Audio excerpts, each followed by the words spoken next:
Hare Krishna, então, Bhagavad Gita, de Srila Tripurari Goswami Maharaj, tem no capítulo 4, eu acho, né? Texto 26.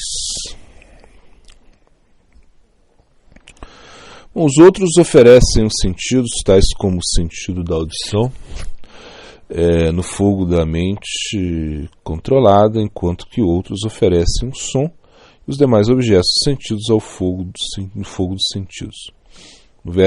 Nesse verso, Krishna descreve primeiramente aqueles que praticam celibato durante toda a sua vida e logo aqueles que estão envolvidos na vida familiar, aqueles que interatuam mais frequentemente com os objetos sentidos. Aqueles que são célibes pela vida renunciam às qualidades correntes e se ocupam em escutar continuamente a respeito do absoluto.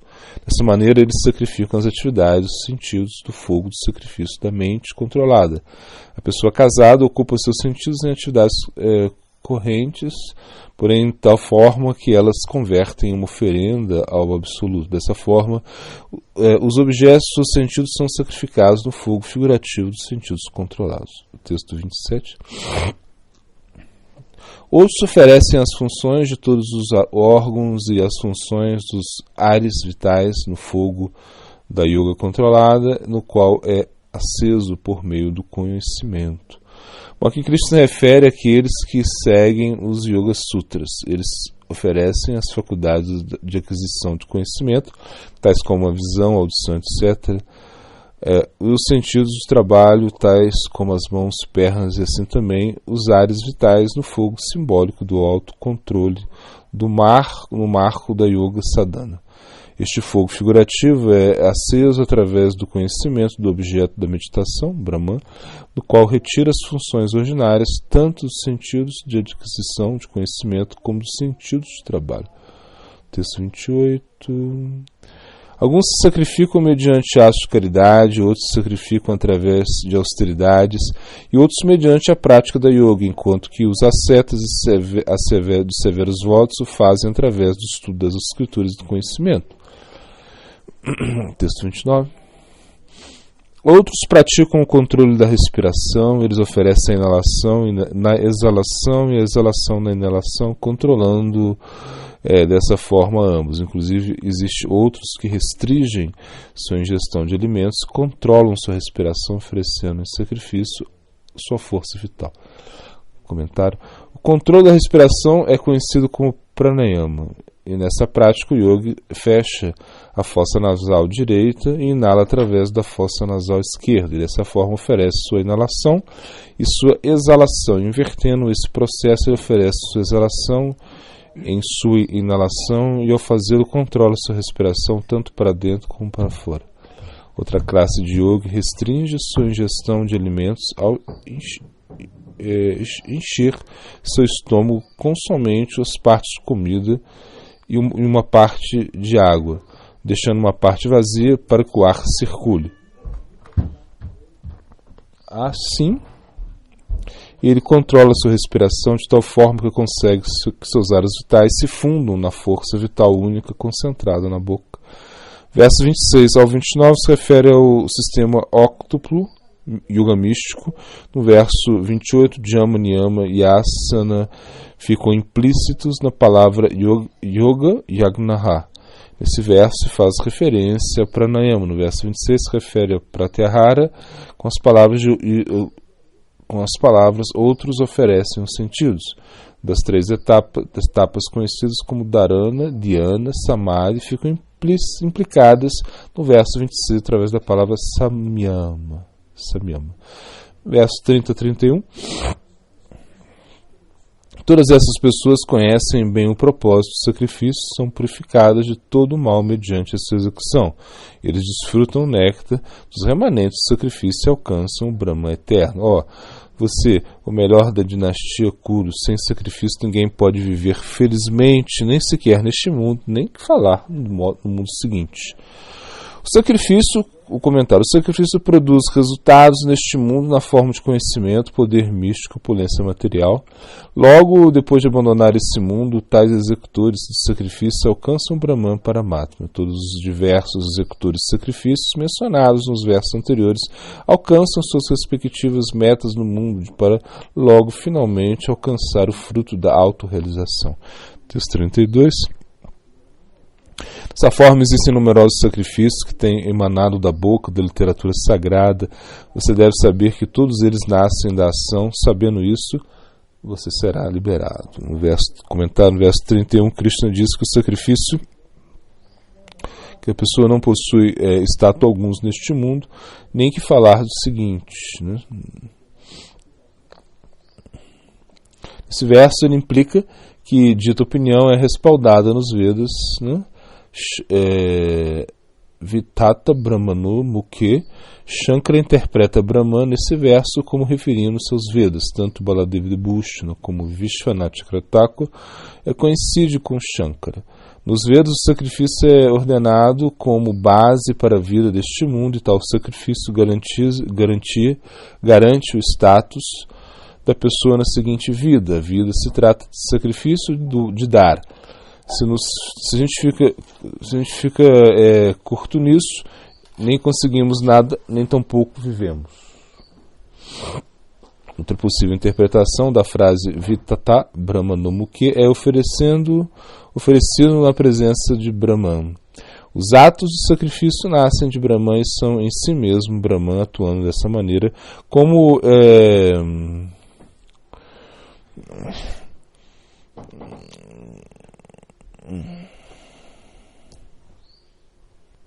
como elo, né, entre o tempo e a eternidade. Eles não são tal como Shankara o propõe, algo totalmente alheio do ser. Sripada Ramanuja menciona que tais sacrifícios constituem um meio através do qual a pessoa se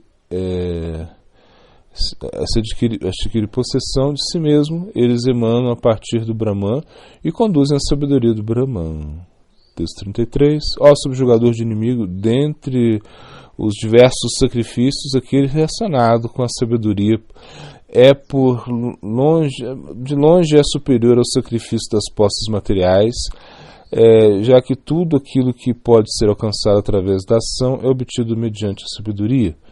Aqui Krishna diz a Arjuna que o elemento interior da sabedoria, que serve como orientação adequada para os atos de sacrifício, é mais importante que o ato de sacrifício em si mesmo. A meta última do trabalho é a sabedoria, aquele sacrifício que está diretamente relacionado com o cultivo da sabedoria interna, Jnana Yagnaha, é melhor que aquele sacrifício no qual se oferecem ingredientes materiais, Dravya Maya Yagnata. Já que no melhor dos casos, este último conduz ao primeiro. Em tal sentido, mais geral, este verso nos fala de como o sacrifício psicológico dos próprios apegos internos possui um maior valor do que a mera renúncia de nossas posses externas. Aquela dor implícita no ato da pessoa dar consciente, desinteressadamente a outra pessoa, inclusive se isso implica em dar muito pouco relativo a bens tangíveis, otorga uma recompensa ainda maior que o sacrifício de grandes riquezas materiais oferecidas como motivação do ganho pessoal. No capítulo 3, Krishna falou a respeito de uma pessoa executar seus próprios deveres prescritos com um espírito de desapego. Nesse capítulo, nessa sessão em particular, ele leva a Arjuna ainda mais profundo, né? Partindo do cumprimento responsável das normas socio-religiosas, com o espírito de desapego que se encontra na superfície, nos submergimos em atividades que estão diretamente relacionadas com a sabedoria, atos de sacrifício, yoga e meditação. Sendo que a sabedoria interna tem a importância que tem, Krishna logo em seguida falará do método direto para adquirir dita sabedoria e dos meios para preservá-la. A implicância a esse respeito é que existem muitos tipos de sacrifício ou ritos purificatórios e a pessoa necessita encontrar uma pessoa sábia para poder compreender que atos específicos uma pessoa deve executar e qual será a meta de dita prática. que sadhana deveria ela executar e qual sadhya que ela vai alcançar através disso, em resposta a essa pergunta, descansa no sadhu em Sri Guru. Texto 34. Você deve adquirir essa sabedoria através de uma humilde submissão, perguntas pertinentes e prestando serviço àqueles sábios que têm realizado a verdade. E logo, sendo assim, eles te impartirão dita sabedoria. Comentário. Ao render-se ao preceptor, o conhecimento revelado, a ação apropriada, ensina Krishna. Produz o fruto do conhecimento. O discípulo deve aprender a fazer a prática espiritual, seu dever em vida e manter-se leal a isso. A identificação com um grupo em particular representa o reconhecimento de uma direção válida e específica na vida espiritual da pessoa. Esta identificação implica num vislumbrar em seu próprio potencial espiritual, o próprio coração do praticante, livre da desordem causada pelo desejo material, parece que o mesmo na forma de Sri Guru, né? Estamos acostumados a fazer do conhecimento material a parte de nossa agenda, porém o conhecimento espiritual possui uma agenda própria. Esse conhecimento revela sua própria agenda e o fato que somos partes dela ao nos aproximarmos a este conhecimento em seus próprios termos. Ditos termos são expostos nesse verso: humildade, submissão, pranipatana, perguntas pertinentes, pariprashana, e o preceptor e prestar serviço, sevaya, né? E as almas realizadas, aqueles que representam o conhecimento divino neste mundo. Quando fazemos isso, a sabedoria espiritual ela escolhe revelar-se a si mesma ante nós e não de outra maneira. Pranipata significa humilde submissão ao Guru, por respeito à sabedoria que o representa. Esta submissão é natural e a mesma gera um estado interno de receptividade. Pariprashana significa fazer perguntas tais como: quem sou? Por que estou sofrendo? As perguntas pertinentes não se referem àquelas interrogantes apresentadas pelo mero desejo de obter estímulo intelectual, senão por um sentido de urgência relacionado ao crescimento espiritual. Tais perguntas serão relevantes no avanço imediato, né, da pessoa na vida espiritual. Aqui a palavra seva indica serviço afetuoso, se bem que as escrituras ordenam que a pessoa deve aprender do Guru. Essa lei escritural possui amor em seu foro interno. O discípulo sincero sente genuinamente que sua mais elevada perspectiva está, né, em escutar e serviço, né? Escutar e servir aquele conhecimento impartido pelo Guru. Eu devo render-me aqui, já que minha maior perspectiva da vida será alcançada por esse meio. Esse sentimento surgirá em nosso interior ao escutar daquele que tem ficado a cargo de recoletar nossa alma para o serviço divino. É o amor aquilo que forma o vínculo entre o Guru e o discípulo, não a lei. Nesse verso, Krishna fala de uma pluralidade de Gurus, Gyani, Naha, e ao mesmo tempo da singularidade do Guru, Tattva. A palavra Gyani, Naha se encontra no plural. Entretanto, no sânscrito, o plural é frequentemente utilizado para indicar respeito para uma pessoa, e não tanto para mais de uma pessoa. O preceptor espiritual é digno da mais alta estima, sendo isso indicado pelo uso da plural da palavra Gyani, Naha. No princípio, o Guru é um só. Ele representa a divindade singular. No chamado Bhagavatam, Krishna menciona que ele mesmo é o Guru, Acharyama Vijnana. Isso não significa que o Guru é Deus. Isso significa que Deus escolhe a pessoa, ou mais escolhe uma pessoa, ou mais de um de seus devotos para representá-lo, e tal devoto deveria ser honrado como se fosse Krishna mesmo. Sendo assim, inclusive detrás da multiplicidade de instruções, o discípulo detecta a direção da divindade única.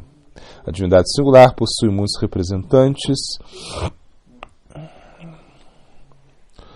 Sendo assim, dentro da unidade Sri Guru existe simultaneamente uma pluralidade. Em tal tradição Gaudiya existem tantos gurus iniciadores, Diksha, como gurus instrutores, Sikshas. Ambos têm que ser honrados de tal maneira, se bem que suas funções respectivas são diferentes.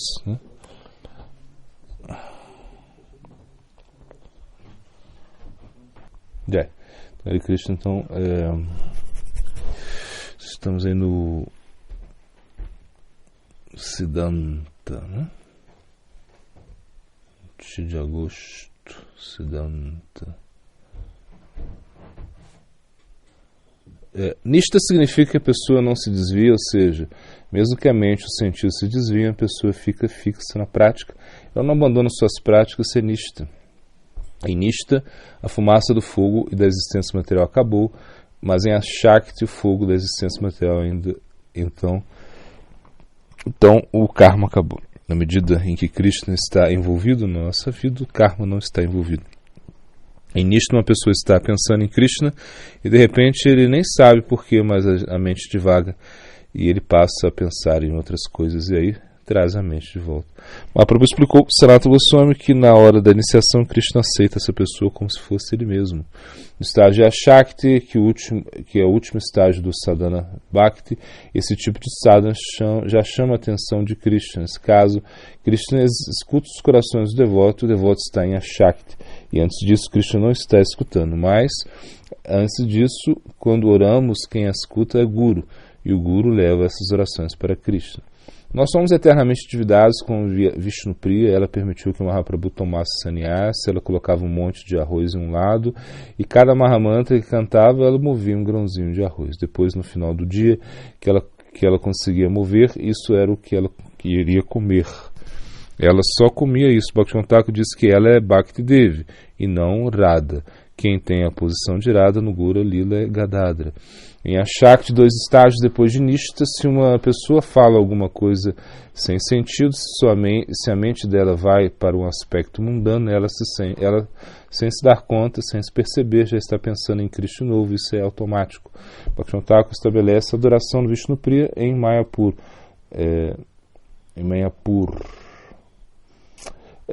No momento da iniciação você recebe Diksha, Divyajnana, que é o conhecimento divino, e recebe também Siksha. Então a combinação de Diksha com Siksha que vem junto e após vai destruir o karma. Se explica que Chaitanya Mahaprabhu é o Acharya Lila, então ele é Krishna e também o Guru. Ou seja, ele está atuando como um Guru, e se ele está atuando como um Guru, o nosso relacionamento com ele tem que ser em Dasya, servidão. Se servimos ele em Dasya, esse humor de Gaura Vishnupriya, podemos despertar as outras relações com Krishna através de Navadvipa. O Gita explica que temos que tolerar as coisas que acontecem na nossa vida. É como, por exemplo, se estivéssemos em uma carroça a qual balança, mas você se segura e não cai. Segura, tolera as coisas, mas que mais para frente irão melhorar. Esta é a ideia. Você tem que seguir, ser equânime. Esse é o texto do Gita. O Bhagavatam é uma vida guiada pelo coração espiritual. Se seguimos a inteligência espiritual que é mostrada no Gita, o nosso coração espiritual vai surgir. A gratidão está nas bases do Bhakti. Então, se nós praticamos o Bhakti, temos que trabalhar nesse conceito de gratidão, apreciar os demais e agradecer. O Gita é pensado como se fosse guiado pela inteligência, ou seja, ele se move pela inteligência, é a vida na inteligência espiritual. Ser empoderado em uma campanha de longa escala não é algo pequeno, como foi o caso que aconteceu com o Swami Maharaj Prabhupada. Maharaj conta uma história quando Nrsimha Maharaj foi falar com o Dr. Kapoor, discípulo de Prabhupada Bhaktisiddhanta. Nrsimha Maharaj disse que Siddhanta e a pregação nem sempre são a mesma coisa. Às vezes são diferentes. O Dr. Kapoor disse que isso também, e que percebe que a pregação muitas vezes parece propaganda do que Siddhanta mesmo. E ele, como erudito estudioso, não conseguia apreciar muito isso. Mas Narasimha Maharaj responde, aí até certo ponto sim, mas do ponto de vista prático, foi essa a propaganda que me fez estar aqui. Dr. Kapur concorda dizendo, sim, se não fosse isso, eu também não estaria aqui também. No estágio de Nishta, a fé é muito firme e se diz que o fogo do karma é extinto, mas permanece ainda fumaça.